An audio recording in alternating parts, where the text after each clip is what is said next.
Recently, I made a video that was over 3 hours long, having anything and everything to do with 16th century blackwork embroidery. What needles were used, how to dress a slate frame, what is a slate frame, what thread did they use, where to find the patterns. And so since that was a very long video, over 3 hours, I did have chapters in it, but to make it easier, I have split that video into multiple videos, and here's one of those videos now. But before we get started, hello, my name is Lynn Fairchild, and welcome to my channel. And to help you with your blackwork embroidery journey, I have books on Amazon. Both of these have patterns in them that would have been found. This one has patterns specifically from the 16th century, whereas this one has patterns from both the 16th and the 17th century. I will have links below in the description. So how do you begin?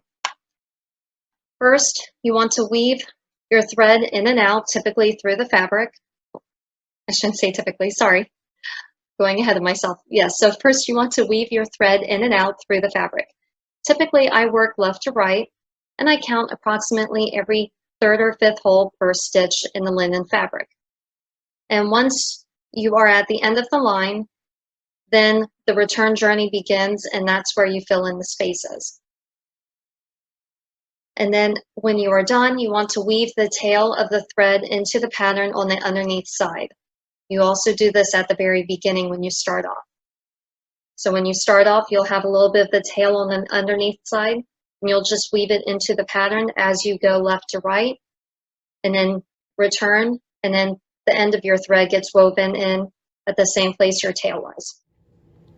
Now when doing blackwork embroidery, you will see I've gone in and out on the first journey, and then on the return journey, you will take your thread and fill in all of the spaces, so that way you end up with a continuous line like here or here. So to show you, actually, I will start here. If you can see, my needle is right here, and then I'm just going to do a straight line. So you want to pull it through, but not all of the way. You want to keep a little bit of a tail on the back side, and you will be weaving that tail into your embroidery. So now I've gone down the next hole,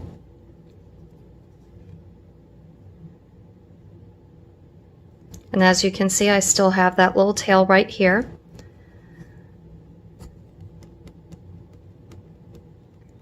And now I'm going to go up the third hole.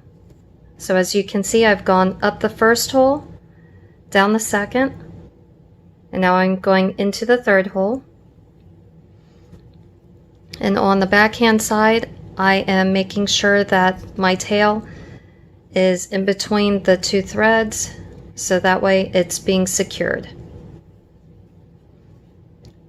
And now the needle will go down the fourth hole.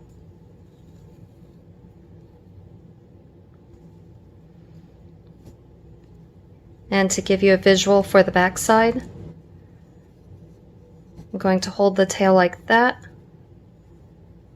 So see, the tail is here, and now I'm moving it over on the other side. And now I'm putting the needle into the next hole, and that will help secure the thread.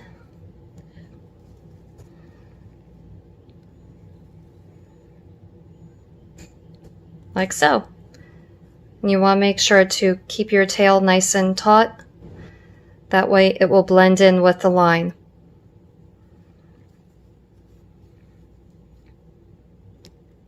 And from here, just however your pattern is, like with me, I'm just doing a straight line across.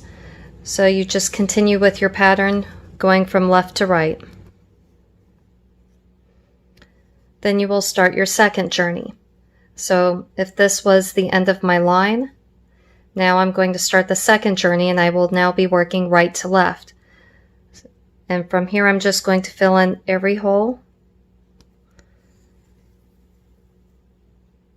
So now I'm going back, and here I'm making sure that my thread is woven in to the thread as it goes through. So with this, if you can see, The thread is on the bottom right here, and then I put it in on the top on this side. That way the tail is sticking in between the thread, so as I pull it tight, it's woven into the pattern.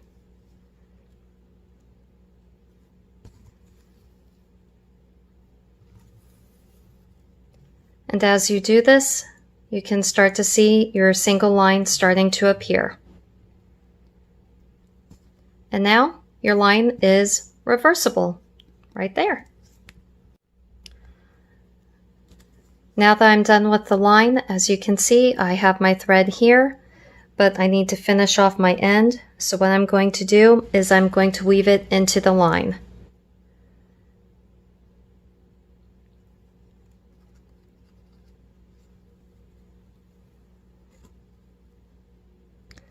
So I'm taking the needle and going through each stitch, putting the needle underneath the threads, and then pulling through on the other side.